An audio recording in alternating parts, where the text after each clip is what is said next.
You are experiencing the Knuckleheads of Liberty podcast. It is December 10th, 2025, and welcome to the Knuckleheads of Liberty, where we're bringing you the people, the organizations, and the issues about liberty and all of the people trying to infringe upon liberties in your around the world and in your region.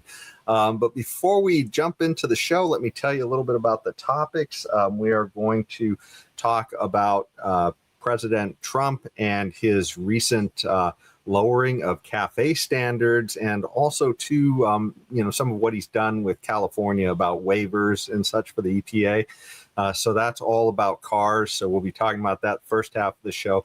Second half, we are going to get into the assault on freedom of speech and all of the forbidden gestures, words, and even thoughts in some places, believe it or not, ways that the government is attacking our speech in all these ways.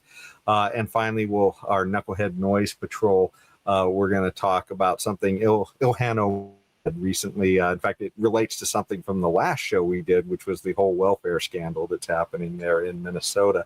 But before we get into any of that, let me introduce you to our panel. We have Leon the Word Brathwaite with us, last word in Liberty. He is a retired engineer from the state of California. My name's Jason McPhee. I'll be your host. So we always start off with a Liberty quote that's kind of related to some of the stuff we're going to be talking about. And in this case, let's see here.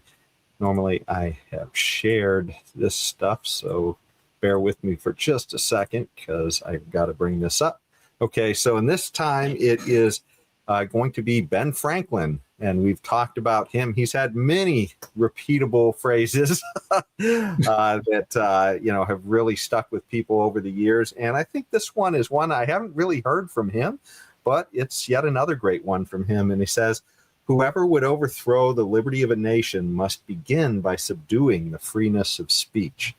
And for the people who crafted our Constitution, our form of government, who gave us a lot of the liberties we have today, or at least helped us to establish those with our government. This is the man, and he recognized that. I guess this is why freedom of speech is the first thing in the Bill of Rights of the Constitution. So, anyways, what do you think, Leon? Well, I think we have said many times on this show that freedom of speech is under attack. This is is within the first the First Amendment of our Constitution, and I think Benjamin Franklin is right, because what is happening on the left in particular these days is that they are taking these words, normal words that we normally associate with normal things, they are distorting them and making them into something else, and then forcing us to actually compelling us to say those words in some cases. Because if you think about it, like take the transgender issue, a man decides to be a woman, and that so-called woman now is compelling us with the help of the government that we must accept the fact that this biological male is now female. How that, I don't even understand that leap. And when you see all of you're talking about conquering things, I mean, you think about how the left have taken. Look at the word now. We know it's abortion. We know it's the killing of the unborn, but you know what they call it? They call it reproductive health. So talk about conquering, okay? The unborn is totally conquered now. They now live at the whims of a woman who normally would carry the child to 9 months. They are now totally at their mercy. And there are other places in life where you cannot say certain words, otherwise you'll be canceled. Your life will be destroyed.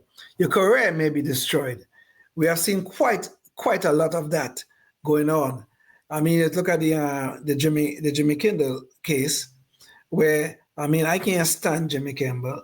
I can't however, I'm not sure that I'm pronouncing his name correctly. I cannot stand. Yes. I cannot stand the man.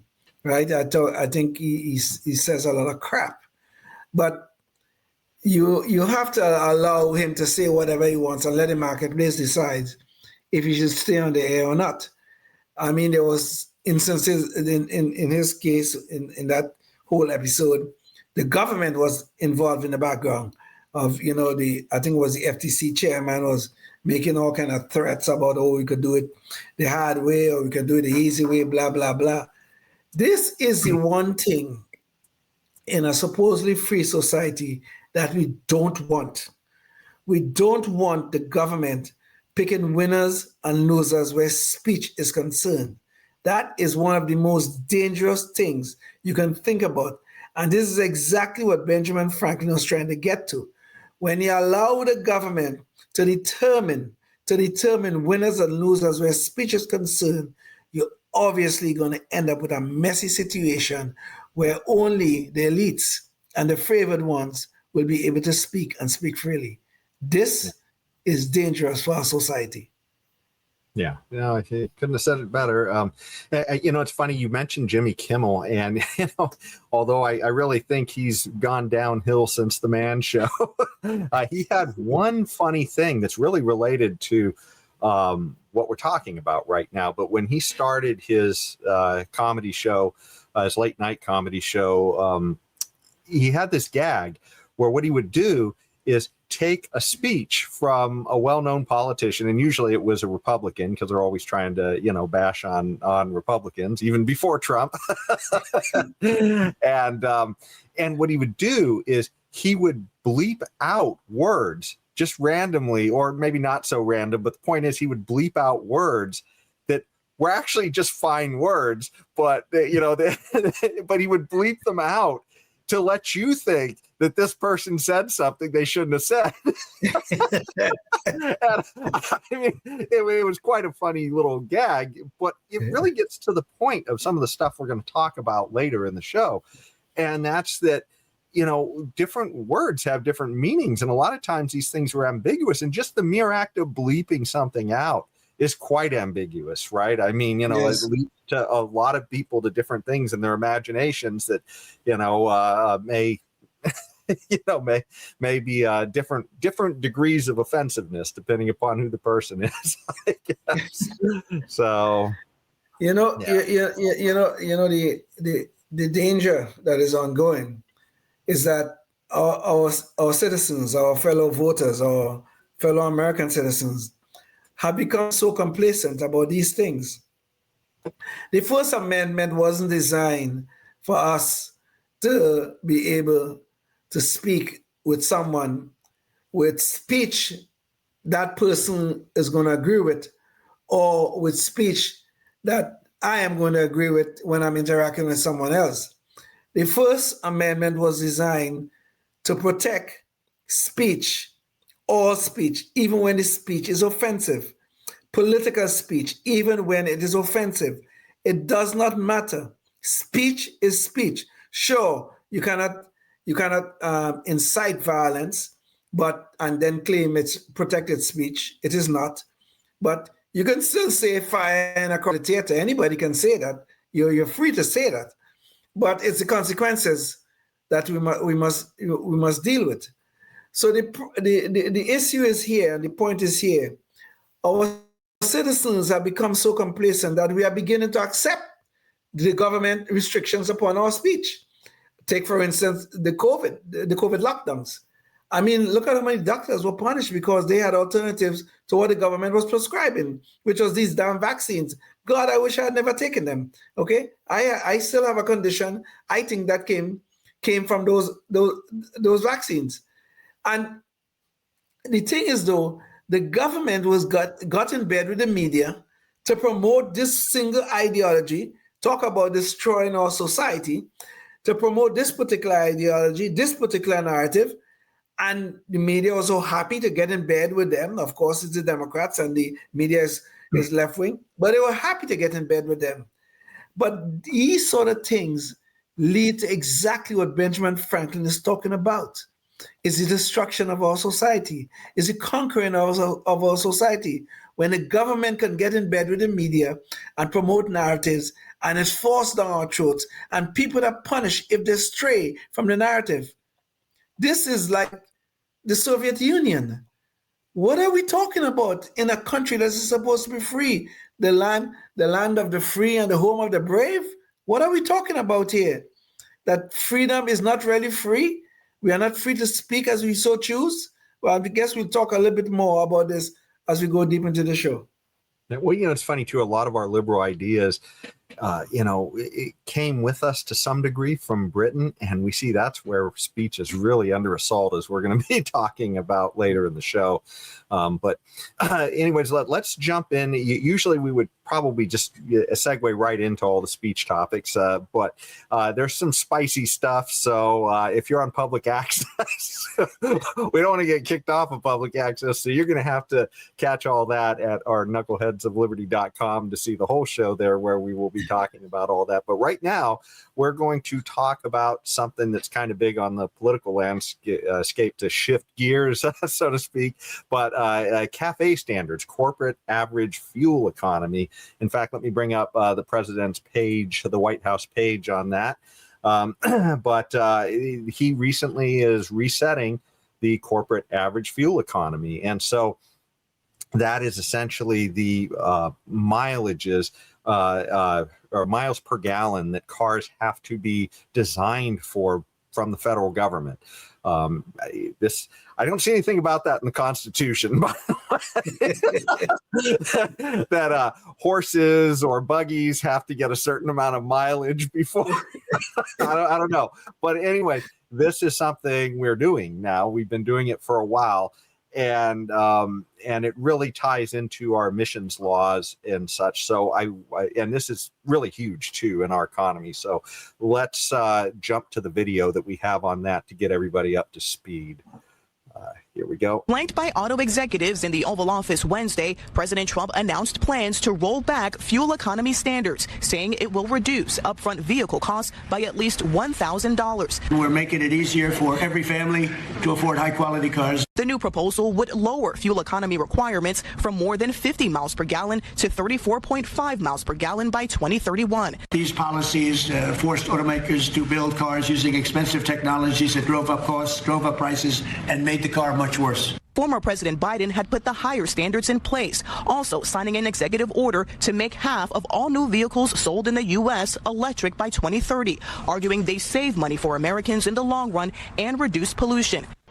That's a lot, but wait, there's more. Trump is taking a wrecking ball to the biggest single step any nation has ever taken to cut global warming pollution, cut oil use, and save consumers money at the gas pump. President Trump says he's bringing the automobile business back. After falling by 5% under Biden, U.S. auto production has surged by 10% so far this year. This is the latest step by the Trump administration to roll back Biden administration policies related to electric vehicles and environmental policy. The One Big Beautiful Bill Act President Trump signed in July ended tax credits for electric vehicles. That same month, his administration eliminated fines for automakers that did not comply with the federal fuel economy standards.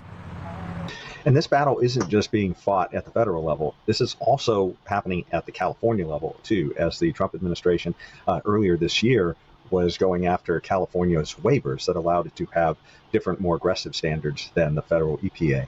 President Trump is also planning to approve measures to overturn California's policies that curb tailpipe emissions and smog-forming nitrogen oxide pollution from trucks. Now, these signings come as President Trump has pledged to revive American auto manufacturing and boost oil and gas drilling here in the U.S. California Governor Gavin Newsom and California environmental officials, though, say what the federal government is doing is illegal and that the state does plan to sue. They said it couldn't be done. But boy, it's had us tied up in knots for years, and they'd pass these crazy rules in California, and it would be 17 states would go by them. The automakers didn't know what to do because they're really building cars for two countries. Once there you have it, Leon. Not only is this something that is happening on the national scale, essentially relaxing these corporate average fuel standards down from 55 that Biden had been pushing for down to about 35.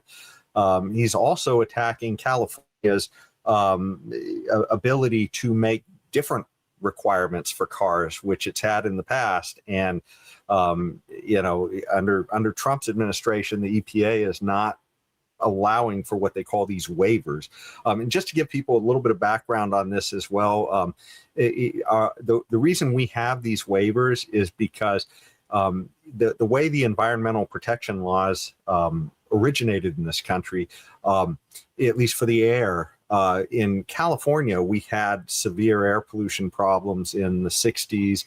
And so we actually formed our own government agency, and it was I believe back then it was called the California Air Resources Board. It certainly is called that today, and they tried to figure out how to deal with the smog pollution problem that was happening in Los Angeles and other areas of California, and so they pioneered a lot of the things like catalytic converters on requirements on cars and such. So, and that actually preceded the federal EPA doing a lot of these things. And that's kind of why California has this special status where they're granted waivers that allow them to try to tackle issues a little bit differently from the federal EPA. But under Trump, they're not allowing that now. So they are rescinding a lot of these waivers.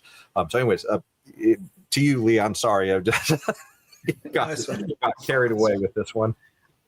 The most fundamental question is what the hell is the government doing in dictating how cars should be manufactured? Why should government even have a role in this matter? The car makers, we have several car makers, many car makers, some American, some are foreign based. I mean, foreign like Toyota is a Japanese company, but they have a lot of assets here in the United States. Why is the government trying to dictate how a car should be manufactured? Are they trying to say that they are better car makers than the government is a better car maker than the manufacturers themselves? This whole cafe thing, which came in 1975 as a result of the oil embargo out of from the Middle East, from all those OPEC countries that was trying to drain us for as much as they could get for the oil, which is fine. That, I mean, if it's something on the open market, let them get whatever the market can stand. But now they're talking about the whole idea about, we're going to save the environment with these cafe standards. It's a bunch of nonsense, quite frankly. Okay, over these tailpipe emissions, we're gonna quiet them down, and everything is going to be nice and wonderful, and we're going to end up in this environmental utopia. It is nonsense. There's no way the government can dictate these things. Okay, they cannot choose winners and losers and come out with a good outcome. They never do. Okay. And I'm glad to see Trump is doing something about it in terms of getting rid of these, well, he's not totally getting rid of them. He's lowering them, I guess, these CAFE standards. But they should get rid of the CAFE standards. I don't see why the government need to be telling car manufacturers how to make their cars or how much miles per gallon a car should be getting. This is no business of the government. And you're right. Where do you see that in the Constitution? I never saw that in the federal constitution, and I don't think it's even in the California constitution. But here we have governmental authority, both the federal and the state, taking upon themselves to dictate all of these things. They're telling us how to make cars. They're telling what type of cars should be on the road. The next big push now, we want electric cars. As if these electric cars are going to take us to some kind of utopia. These damn things don't even work pretty good because they are charging stations. Excuse me. The charging stations are all over the place. It's so damn hard to find one. When they do find one, it takes forever to charge. Excuse me. To charge the cars. Now they're telling we're going to have these fast charging stations. I want to know what they mean by fast, quite frankly. Usually fast, when the government says it, usually means something else other than what we normal people know fast to mean.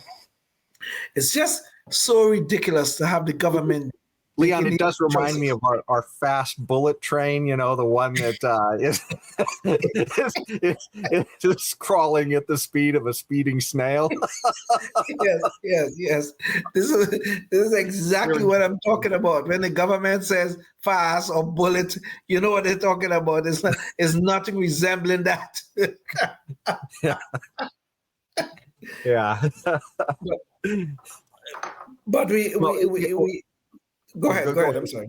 Well, I brought up this chart just so that people can kind of see how cafe standards have progressed over time. And it's like Leon said, this came out of the, oil embargo and, kind of the crippling inflation that we were getting in the 70s. And this is showing that, they tried to force up fuel economy standards to help people save money.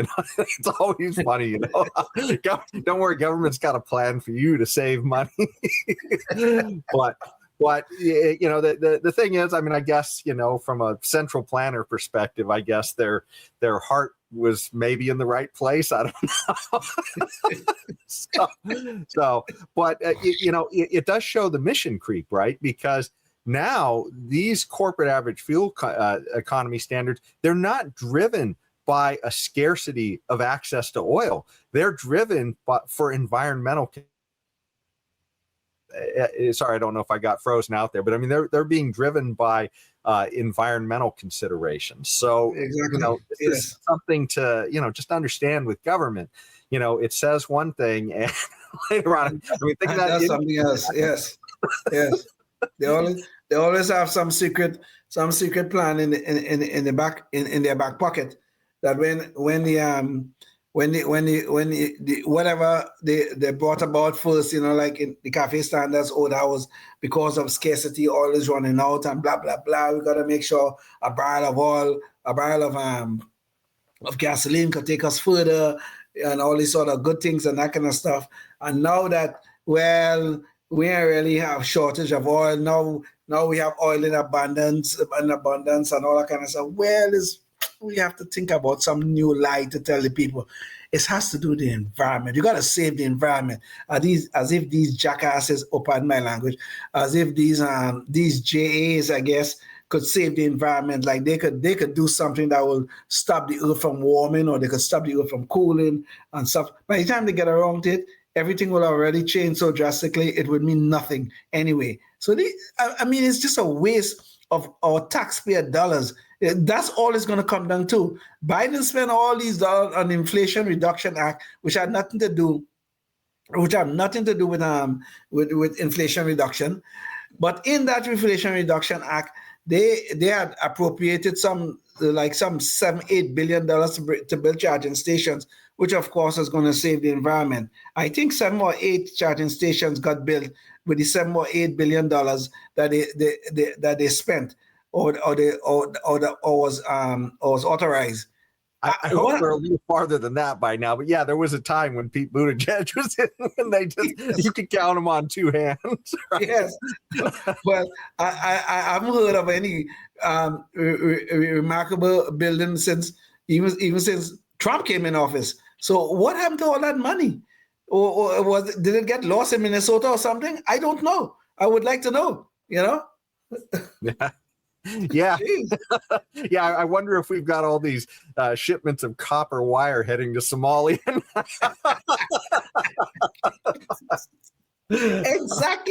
Exactly.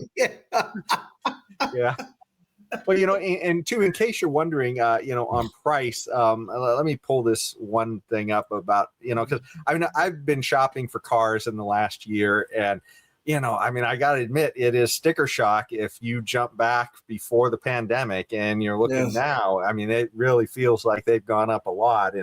And this is a chart from the Fred that, covers a similar period that we saw in that last graph. I guess we'd start the graph right about here if we were matching it up to the cafe standard graph.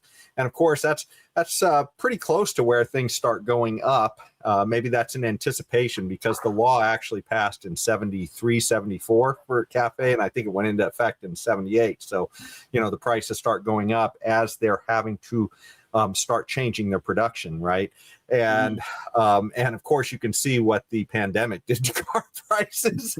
I mean, that's a really steep climb right up in that area. But one thing, though, I did want to bring up, and it's because the environment can be kind of a complicated issue from a libertarian aspect, and so there are reasons why we might want to have some government involvement in environmental concerns. And I actually have a video of Milton Friedman talking about that, and I'm not sure if we can squeeze that in before we lose our time with public access. I think I think we're a little bit too squeezed, so we'll just talk about it a little more until we get to the public access break, and then we'll show it on the back end of that, because I don't want us to lose our lose them halfway through the video. But the point is though, the overarching point in all of this is government be getting so much more involved in our lives that they think it is their job to set standards for manufacturers. Well, they have to set CAFE standards. They have to set safety standards. They have to set this. They have to set that. They have to set the other. And they just keep going on and on. So much more involved in our lives that every time we jump in our car, oh, good Lord, the government is going to protect us. And this is a serious failure on us as citizens, because we allow these things to happen. These politicians come along with these nice, beautiful, wonderful words and tell us, oh, they're going to save us. And we forfeit. And we vote them into office.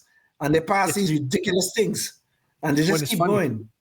Well, as you alluded to, Leon, it's not just emission standards, but it's safety standards and all kinds of other standards. Gosh, I can't imagine. There's probably some crazy standards I'm not aware of, but the safety standards set by our NHTSA. In fact, NHTSA is the one I think that controls the CAFE standards too, which, it's kind of funny for something that's sort of an environmental thing. But, as we're going to talk about Milton Friedman in just a little bit and his ideas are pretty well clarified on thinking about libertarian ideology as far as government regulation when we look at car safety in two different areas. One would be a law that requires a car to have brakes, maybe working brakes, right?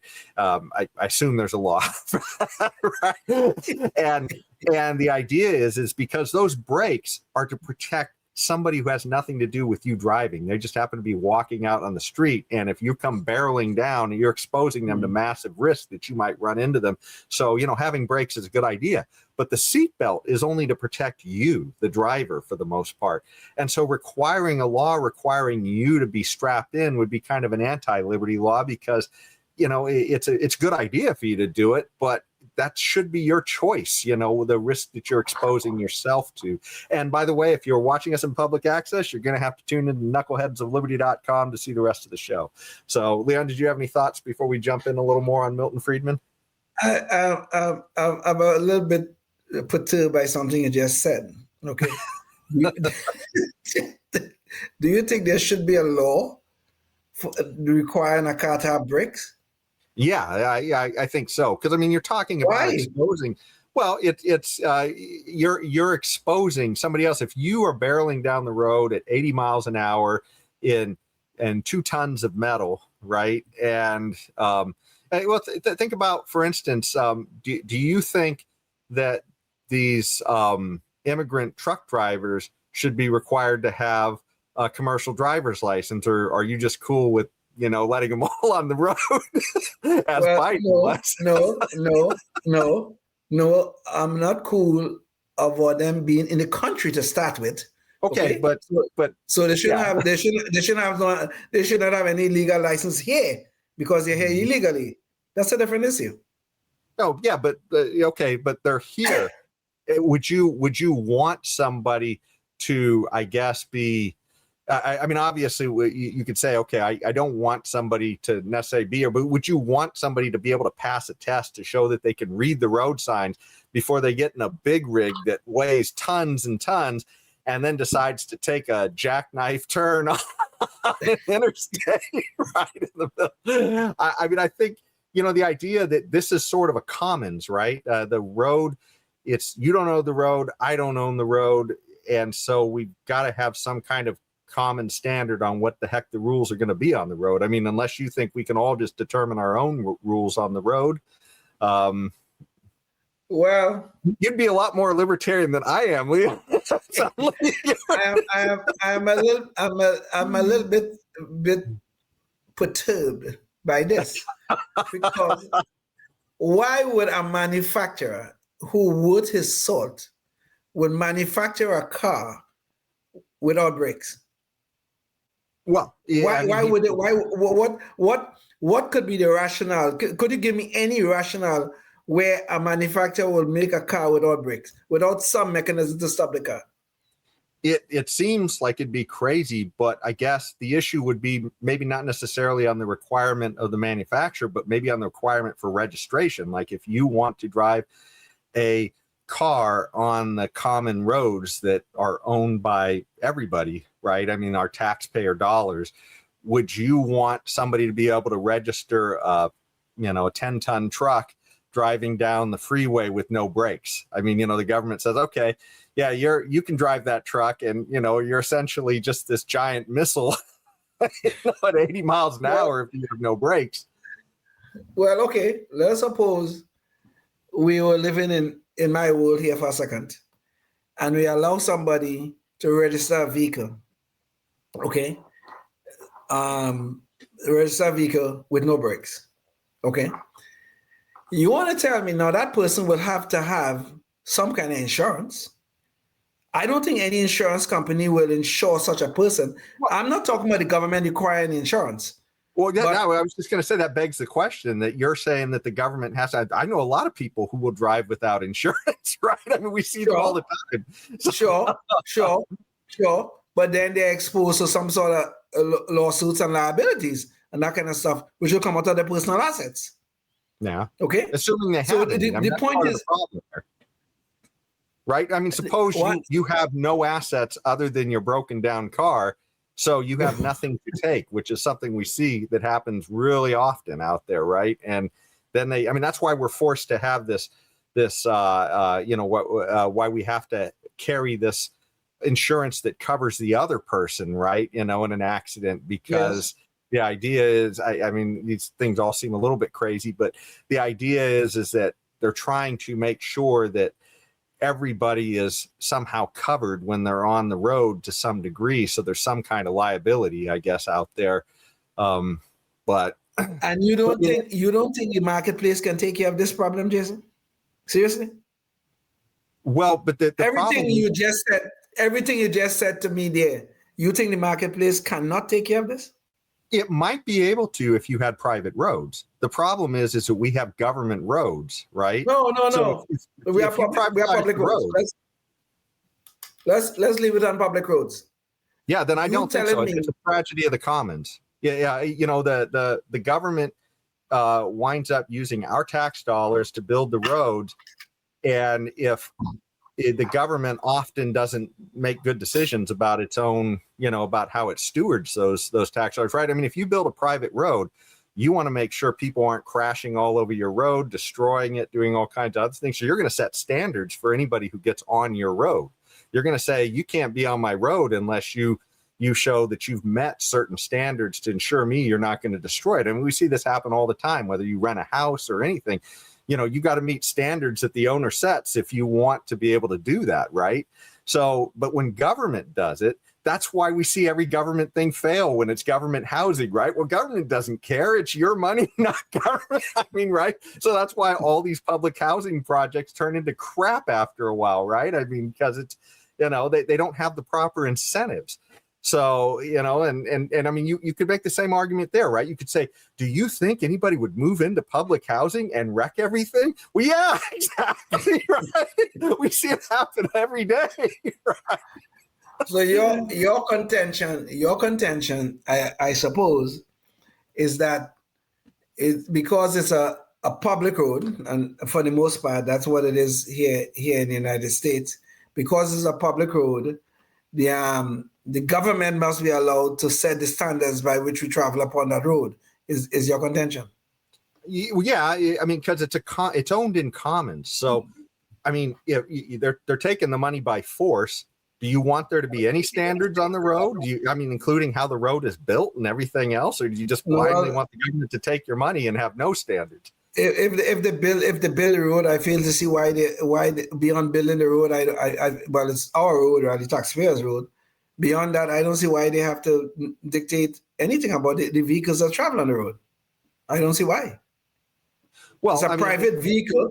It's a private vehicle manufactured by a private company, and the marketplace will surely take care of all of the bad actors who will want to travel up on that road. If not the marketplace, certainly law enforcement. What would you say, law enforcement? Why would law enforcement do that? If there's no standards, well, why do you need laws then? I mean, right? Because we're literally arguing whether you'd have laws for brakes or anything else. Well, why would there be any speeding laws? Well, if you're traveling upon the road and you kill someone in the process, wouldn't you want that person to be prosecuted? If you kill someone? I say that you've committed a violation of that person's property rights. And the issue is, do you want to give somebody the potential, I guess, to potentially have a truck where they kill hundreds of people, I guess? I mean, they could go down the road in a tank, right? So suppose a crazy guy gets a tank and he's deciding, I'm driving down the road because there's no standards, I can have a tank now. And oh, it just so happened I don't know how to stop in my tank. Now I've just rolled over 100 cars, squished everybody. That's okay, because now we can bring them to court afterward. I mean, you can kind of see that they're taking on massively more risk than they could ever possibly be held accountable for, right? Well, let me ask you that, do you really believe, Jason, that there will be individuals who will get into something like a tank or get on the public roads and they don't know how to stop the vehicle? Yeah, I mean, we see people do crazy stuff all the time.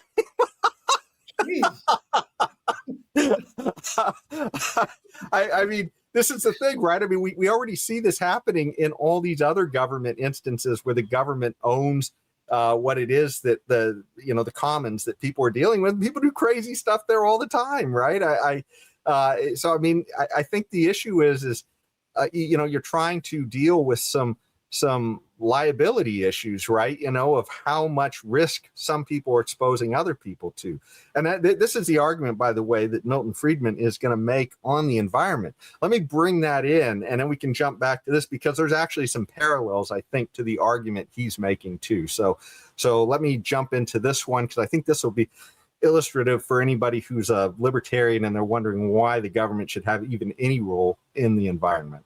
Key feature of a libertarian view is that you should be free to do what you want, provided you don't prevent other people from doing the same thing. Okay. And so the only case for government is when it is not feasible for market arrangements to make individuals compensate others for any harm they impose on them. If you and I enter into an agreement to buy or sell something, well, that's our businesses. Right. You may lose, I may lose, or more likely we're both going to win. We're not going to enter into it unless both of us think it's better for us. So I found this particular video of Milton Friedman very interesting because it helped inform me about his views on the environment. And in a normal exchange, as he says, it's really just between the two parties. But what happens when there's a third-party effect that happens, or a third-party harm from that exchange between those two people to a person who has nothing to do with their exchange? Well, let's find out a little bit more in an example Milton Friedman's about to give.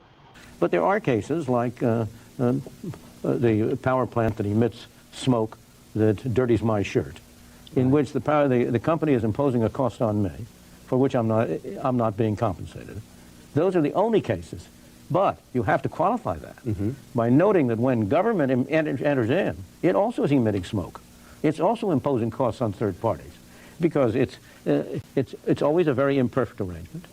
And moreover, it always has to collect taxes. And in the process of collecting taxes, it's, as I always say, there's a smokestack on the back of every government program. A smokestack on the back of every government program. By that you mean a distortion in the marketplace. And imposing of costs on third parties for which the third parties are not compensated. So the key takeaway that Milton Friedman's getting at here isn't that the government should involve itself in every exchange between two people. It's only in the case when there's a third party harm, somebody who has nothing to do with the exchange but is having his property damaged due to some effect of the exchange. I think one of the things he's also trying to warn us against, though, also is that there's an impact from government intervention as well. So you always want to make sure that, I think Milton Friedman kind of phrases it, that the size of the smokestack on government doesn't outweigh the size of the smokestack that it's trying to correct. And that's a very real issue, because a lot of times government can potentially do more harm than it is doing good. Key characteristic in which you find a circumstance where it's legitimate for the government to intervene would typically be where property rights are vague or diffuse. Is that correct? And where it's almost impossible to make them precise. That is a problem in the case of the power plant. All right. Is that there's no way in which you can say you have to get the agreement of each of the persons whose shirt you're going to dirty, right, and pay them for the privilege of dirtying their shirts before you can do it. So, yeah, not quite a safety issue, but still a harm issue that he's talking about there. To my mind, that's a much lesser harm than somebody who might accidentally crash into 100 people. Well, yeah. Jason, I don't know if there's a law that requires brakes, okay? I don't know.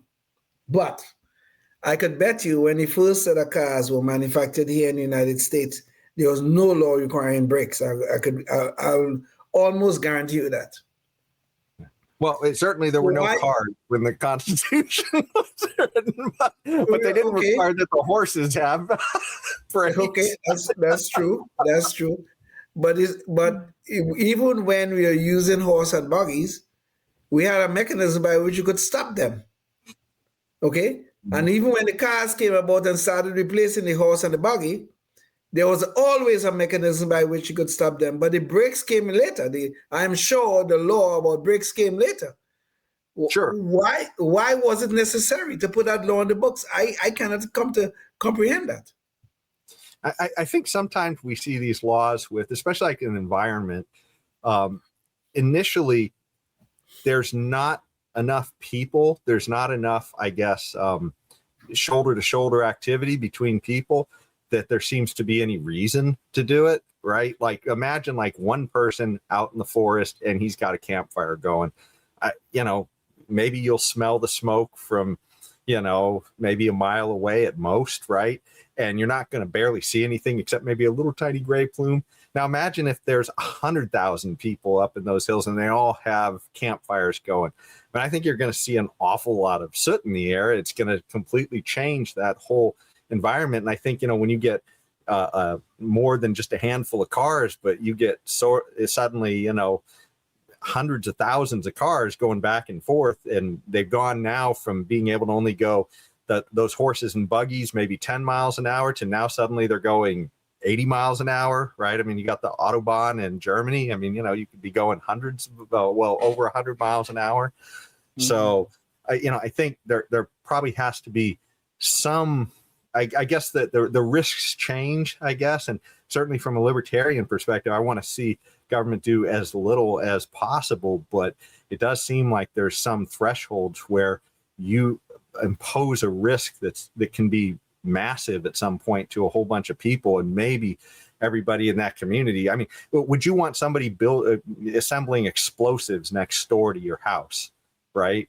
Would you want there to be a rule that says they can't do that? Because otherwise, it'd be one thing if there's a bomb making factory and you said, well, that land's pretty cheap next door. I'm going to move next to them and then I want to force them to stop making bombs.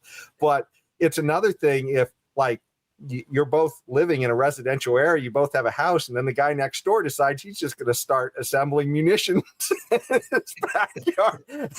And, things that could blow up the entire block. I mean, wouldn't you want there to be some kind of, don't you agree that he's imposing a certain amount of risk on you that you had no, that you're having no say in, and that's kind of not right? Well, okay, sure. I mean, I wouldn't want my neighbor to be imposing risk upon myself and my family. Obviously not. I wouldn't want that.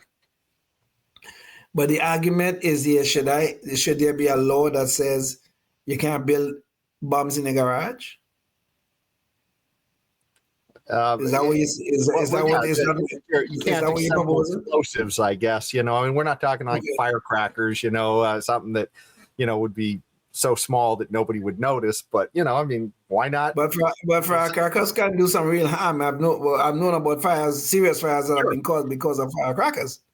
Yeah. Right. And I mean, so where would you draw the line then? Where would you draw the line? Well, and that's a perfect example because, like here in California, some of the laws are pretty insane about the amounts of not being able to do fireworks, but the opposite side of that argument is saying, well, suppose you had a shake roof and then somebody's bottle rocket lands in your roof and then suddenly it's setting your whole house on fire.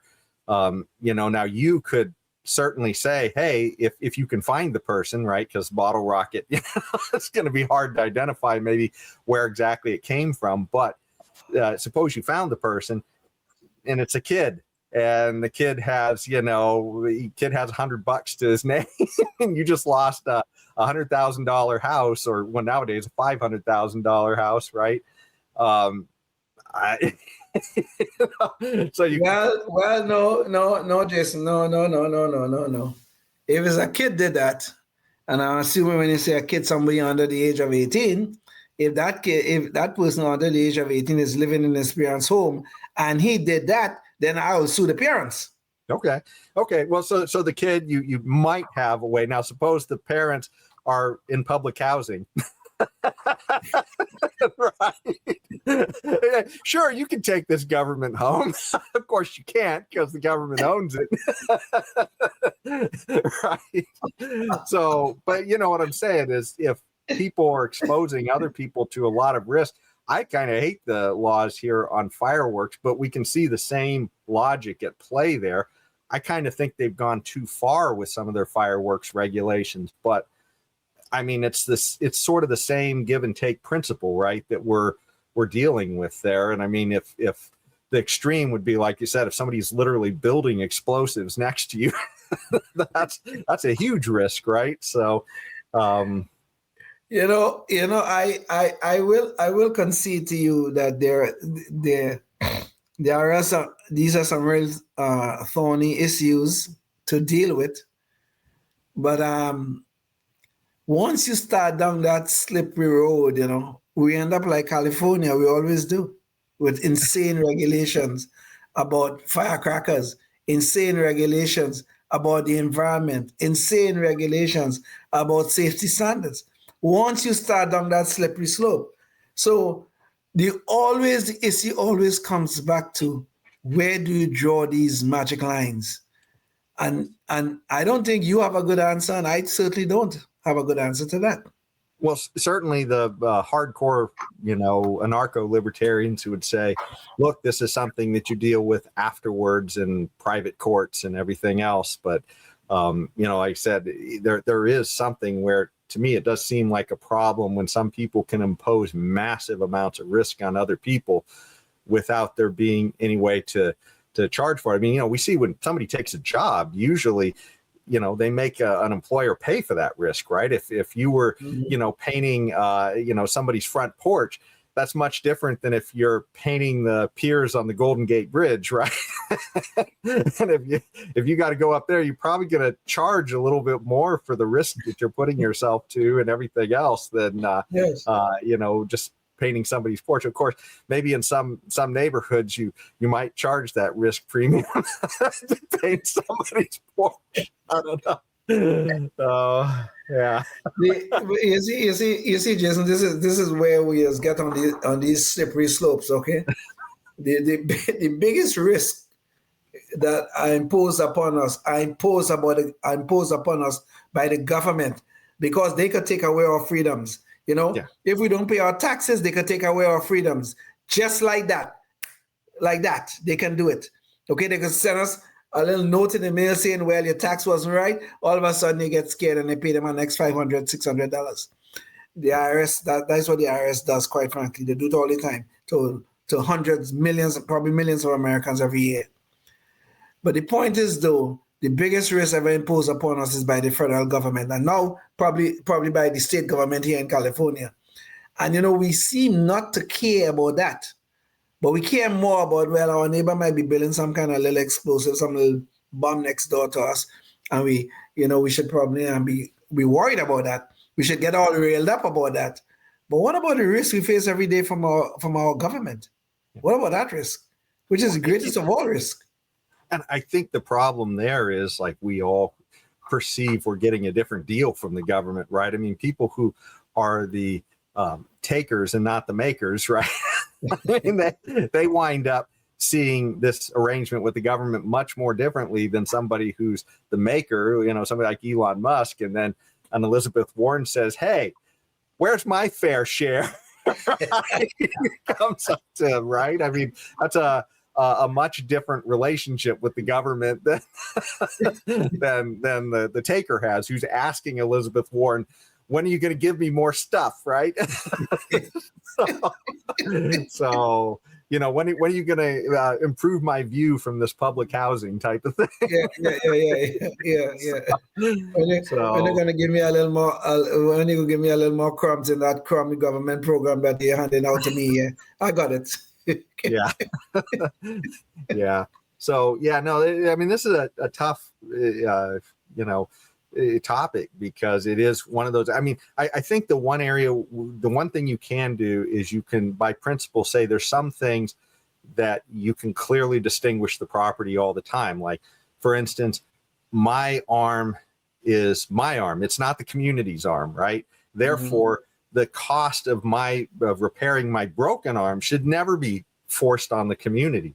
It's one thing if somebody wants to volunteer to help me pay for the medical bills to deal with my broken arm, but I shouldn't. It's my arm. It's not the community's arm, right? They have no stake in my arm. They shouldn't be able to tell me what to do with my arm, and I shouldn't be able to force other people to pay for my arm. So right away, you can see with healthcare, you should be able to just, from a libertarian perspective, you should be able to get that out with any, on almost any scenarios. But it's these areas of these commons, like where we talk about a shared road or a shared river or something else, and if there's no way to turn that into completely private property, and some of these things you can, it's just difficult, I guess. And that's what Milton Friedman was getting at with the issue of dirtying his shirt from the, at some point it gets to be a really hard task when you're talking about something like air, for somebody to determine the property rights, who's going to be harmed, and everything else, Yes. Becomes a real project. And so therefore, then it starts to, okay, well, now it's debatable whether or not government should be in there and how much government and all that kind of stuff. And hopefully we err on the side of small government. But the point is that, you can see once the property rights aren't clear, the market's going to have trouble dealing with it too. The market needs clear property rights in order for all of these, costs of exchange to be internalized.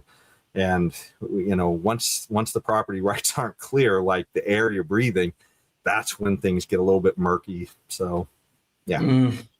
Yeah, I could see that. Yeah. So, anyways, we don't have much disagreement. There's some, but not much. Not much. Well, we way overshot that issue. I'm almost tempted to say, we could, I can stick with it and do the whole, we could do all the topics we were going to, or maybe we could save the speech stuff till next week and just jump to the Knucklehead Noise Patrol. Leon, I'll kind of leave it to you, because if we do it all, I'm thinking it's at least another 45 minutes worth of discussion. Let's go to Knuckleheads Noise Patrol. We could do that speech thing next week. So yeah, we promise we've got all the material developed, and we didn't make it last week to that because we were running behind on producing it. Now we've produced it. But man, we had a lot to say about a topic that I thought we were going to be through in 20 minutes. and we found a way to talk about it for almost an hour. There's only two of us. Thank God there's only two of us, Jason. God knows what would happen if Tim was here. Yeah. Well, anyway, so let's jump to the but I tell you, just as a a preview. There are a lot of things pushing against our speech. And man, we used our good Ben Franklin quote now, and we're not going to get to the speech issue. Well, we will bring it back next week, and we'll have another speech quote as well. But we'll bring the Ben Franklin one back to you. Okay. Oh, yeah, but there's a lot of dicey stuff to talk about, and a lot of it will have to do in the second half of the show. So hopefully we can really contain the first story.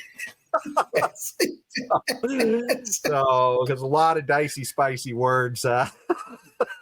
Yes. That we're going to be talking about. You might have to send the kids to bed. Yeah. Well, anyways, I guess this takes us then to our Knuckleheads Noise Patrol, and that is the story about Ilhan Omar here. And we were talking about last week about all of this welfare fraud that was going on, all these areas that government has no business in. You want to tie that into our last area, right? But all of this welfare fraud that was happening in Minnesota, and it was happening largely within the Somali community. And so I'm going to give you a video that's going to give you a little bit of a refresher from last week, what we talked about, just so you can kind of, see some snippets from that piece. And then Ilhan Omar, her assignment of blame in this issue is what is so bizarre. So, bear with the intro because, you got to kind of understand the story to understand it. But let me bring up our Knucklehead Noise Patrol. The state of Minnesota is in the crosshairs of the White House. The Trump administration is launching an investigation into fraud after the Treasury Secretary claims state funds is being sent to terrorists overseas. Now, good morning, Tom. President Trump continues to ratchet up his attacks on Minnesota Governor Tim Walz. Our state now the target of a federal probe into claims that tax dollars stolen through welfare fraud have been used to support a terrorist group in Somalia. From feeding our future to autism treatment centers to housing programs. More investigations, more prosecutions, and more prevention. But it looks like Minnesota taxpayers are going to eventually be out billions of dollars. And that staggering prediction comes from the man who's been serving as acting U.S. Attorney for Minnesota, Joe Thompson. And of course, all this fraud has caused the federal government to get involved. And now Trump is on the warpath with Tim Walz, labeling him a retard for allowing all this to happen. Yeah, I did that same post you mentioned Tim Walz, and you called him what many Americans can find in his retarded. Do you stand by that claim of calling Tim Walz retarded? Yeah, I think there's something wrong with it. Absolutely. I think we have a problem. You know what? I think there's something wrong with it. Anybody that would do what he did, anybody that would allow those people into the state and pay billions of dollars out to Somalia. We give billions of dollars to Somalia. It's not even a country because it doesn't function like a country. It's got a name, but it doesn't function like a country. Yeah, there's something wrong with Walz. So all this welfare fraud focused in the Minnesota Somali community, with some of these funds going overseas potentially to help fund Somali terrorists. So naturally you wonder, what does Democrat Representative Ilhan Omar have to say about this, as she is the representative for that community? Well, let's find out where she says the blame should be placed. There are people who have been prosecuted and who have been sentenced. If there was a linkage in that the money that they had stolen going to terrorism, then that is a failure of the FBI and our court system in not figuring that out and basically charging them. So all these people that she represents who just, a disproportionate amount of them happen to be committing fraud in a really good way. And her thing is, it's the government's fault. It's the FBI's fault. I mean, I agree it's the government's fault for giving welfare. It's the government's fault, for sure. Because the government sit there and let it happen. The question is her involvement in the government fraud is what we're talking about here. I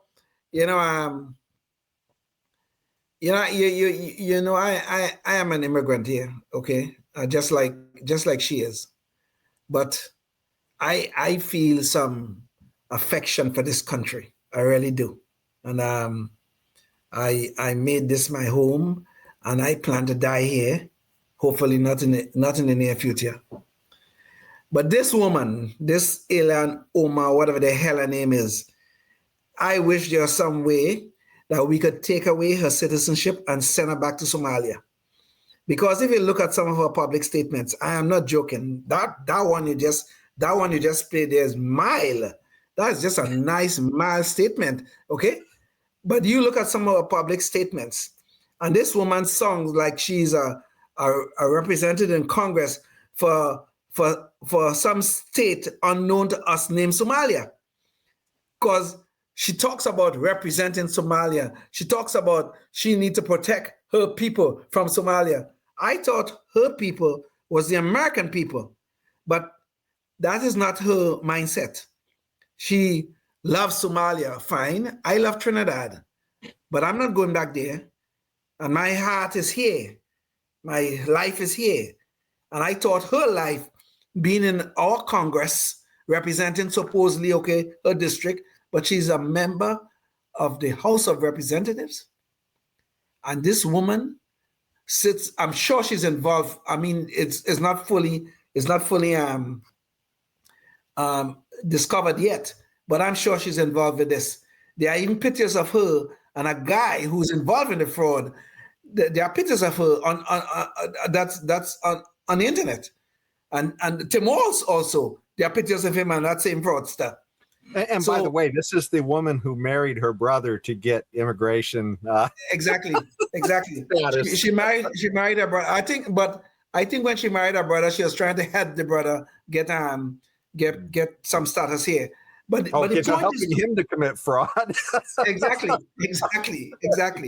But she's in regardless whether she was helping him or he was helping her, it was fraud. It was immigration fraud. So I am telling you, I would wish the FBI would investigate this woman, and I wish we could find some way to take away this woman's citizenship and send her back to Somalia, because she believes she represents Somalia. That's what she believes, okay? And this woman is no good for America. None. There is no redeeming qualities with her as an American, because she does not think about herself as such. So no thank you, Ilhan. You could go back to where you come from, and I'll be happy about that. Yeah, her rhetoric has been a little bit anti-American. I mean, I can understand, some people having some problems with our foreign policy, our foreign military policy, but you should still love the fact that you have liberty here. I mean, that they allowed you to come here, be a citizen, and gain liberty, and then you have a voice just like everybody else to try to steer our foreign policy, right? So, like I said, I'd probably be maybe a little more close to hers than some people's, just because I want less intervention. Now, who knows? Maybe she wants intervention against white countries. I don't know. So, I mean, I don't want to necessarily lie to myself. She said some crazy things. We had a Knucklehead Noise Patrol about her before, as far as her intellect goes, I guess, where you could tell she was reading from a teleprompter, and she was talking about going back to World War XI. Yeah. So, Roman numerals, that's 2 1s right next to each other. So, yeah, tell me about this. And if I'm not mistaken, she didn't even correct herself immediately. To be honest, I don't remember if she did or not. but the point is, yeah, but I mean, how can somebody misread that, though, right? I mean, you just knowing it, right? I mean, there's never been more than 2 world wars. What the hell history class have you had? That you're not sure about how many world wars. But before we leave this whole topic of fraud, but notice what Ilhan Omar is trying to do. She is trying to create this shiny object across there. Oh, let's blame Trump for this. Let's blame Trump for this. Really? This thing happened in Minnesota. A lot of it happened in your own district, okay? Under your own very nose, your Somali nose, right there. And a place run by a Democrat governor, who, should have been doing something apparently and was notified and didn't do anything, it sounds like. Did nothing about it. And now you want to create this little shiny object. Oh, Trump and the FBI, Trump and the FBI, Trump and the FBI. Why? When this thing happened right in your district, right under your nose, a lot of it, our tax dollars, our hard-earned tax dollars, end up with Al-Shabaab a terrorist organization out of Somalia.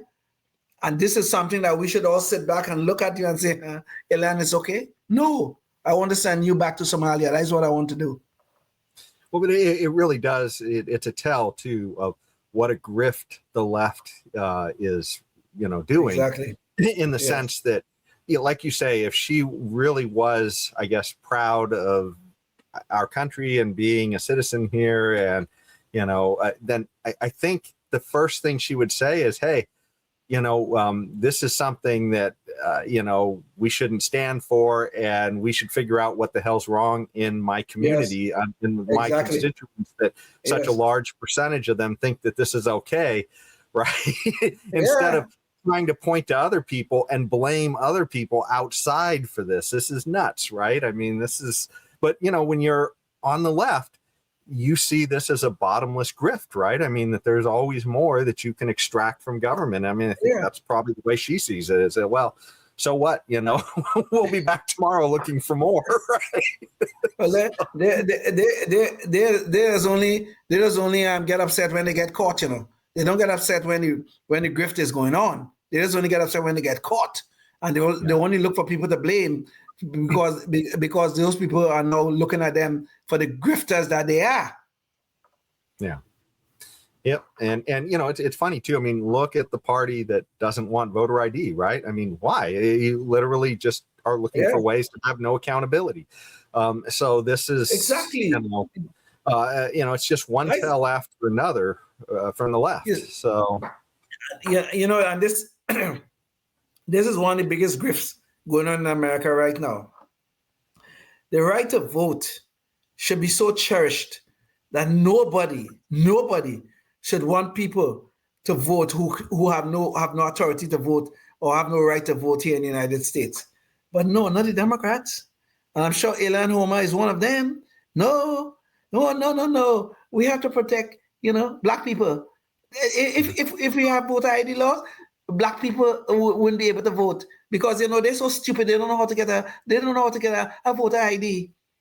I wish one of these Democrats would come and tell me that. I really wish some Democrat will tell me that. You know how much I pray for that? I really do. Just for somebody to tell me, oh, I know you're Black, so poor you don't have no voter ID, so you can't vote. It is so absurd and racist to imply that you could just look at me and know there's a high probability that I don't have voter ID. So I, this nice white liberal, have to protect you. This is the grift, the racist grift that is going on. And voter ID, which is something that should be required in every state in the union. Every state in the union should have this voter ID required. But no, the Democrats don't want accountability. They want to continue the grift. Okay, they want to have 2020 all over again as much as possible. God help us. And it is funny too, Leon, because we did talk about that before on the show, and I think we had an Ami Horowitz video. I think that's the guy's name, Ami Horowitz. Yes. And he walked around both Los Angeles and New York, asked people, going up to Black people. No, he went up to Black people in Harlem, and he went up to white lefties near like UCLA or someplace like that. Yes. And all the white lefties said, yeah, because so many Black people just don't have ID. You disenfranchise you. And they walk up to the Black person in Harlem and says, do you have an ID? Well, yeah, I have an ID. Of course I do. These people say you don't know how to get one. Yeah, I know where the DMV is. Just like this infantilization of Black people is unbelievable. These lefties, unbelievable. It's just horrifying. It's the most racist thing I've ever seen. Of course it is. Of course it is. Jason, I have been living in the United States. I've been living in the United States now for almost 50 years. It'll be 50 years. Not next January. January 2027. I'll be living in the United States for 50 years. I have never, ever met another Black person who have no voter ID, have no ID at all, like no driver's license, no form of ID. I have never met such a person. And I've met God knows how many Black people in my life. Some of them have remained close friends. Some of them have gone their own way, and we are no longer in contact. I have never met such a person. But all of these white liberals could tell you about all those poor black people. They don't have ID, so that's why we can't have voter ID laws. You know, the only way I could imagine meeting a black person who doesn't have an ID is if it was a Somali pirate. Maybe there's a big thing in Minnesota. I don't know.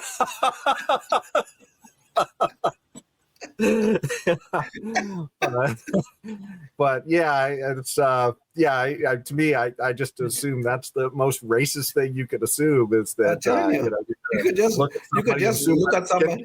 They don't know how to find an ID or get an ID. Or to get up in the morning, you know what is absurd? What's absurd about this?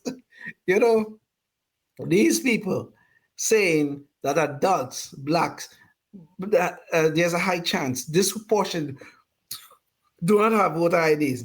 I will bet you that these adults have children, 15, 16-year-old children, who want to get into nightclubs on Saturday night, and they know how to get fake IDs to get in the nightclubs on Saturday night. I would bet money on that, okay? But you know, the parents, even though the children could figure out how to get fake IDs to get in the nightclub on Saturday night, the parents are too stupid to figure out how to get a real ID. Imagine that. Yeah? Imagine that. And this is what these white liberals just try to sell us. Yeah. Yeah, I can't imagine even how you would get by in life without an ID. I mean, how would you, pay for anything, right? How would you get, just to get a job, right? To get money. Yeah, you have to show the employer who you are. Who you are. You never try, you don't fly. You don't fly? Yeah. I go to give blood, there's asking me to show some ID. You never have done that? I mean, you never open a bank account? Yeah. What is this you're saying? I mean, how many places? Government assistance, you're going to have to show your government ID. Next thing, yes. For those who take government assistance, you didn't have to show some ID? Some sort of ID? Something to show who you are? Yeah. Or when you reach of the age, you want to go collect Social Security, you don't show some ID for that? I know they asked me for ID when I went to get my Social Security.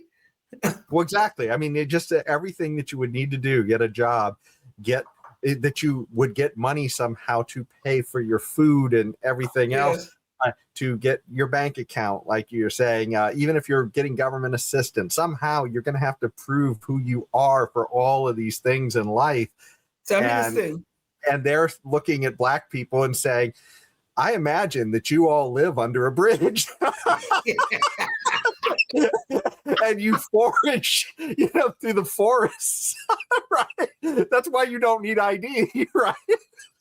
I just can't imagine how you could see it any other way if you don't think that a certain class of people cannot figure out how to get an ID. This is unbelievable. This is unbelievable. This is truly unbelievable. Yeah.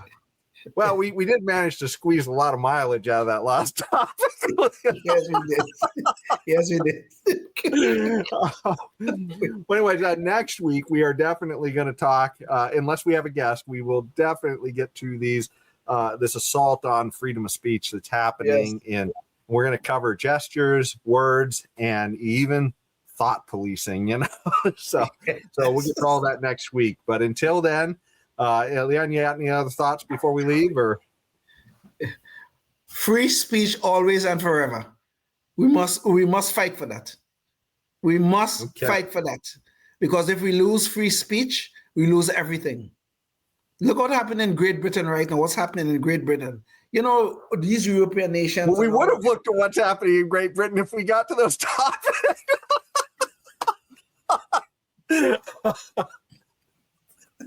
Okay. Sorry, Leon, go ahead.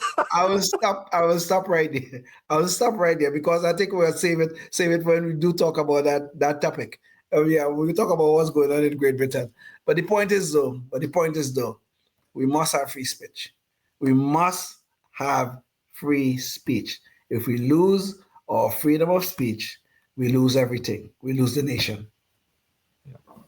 Well said. If you're watching this until the next show, think about what you can do in your community to move the ball for liberty. And until then, speak truth, speak liberty, stay true, stay free. Oh, yes, indeed. Life, liberty, and the pursuit of happiness, always and forever. Thank you for listening to the Knuckleheads of Liberty podcast. Find us on Facebook, Rumble, YouTube, your favorite podcast network, and at knuckleheadsofliberty.com.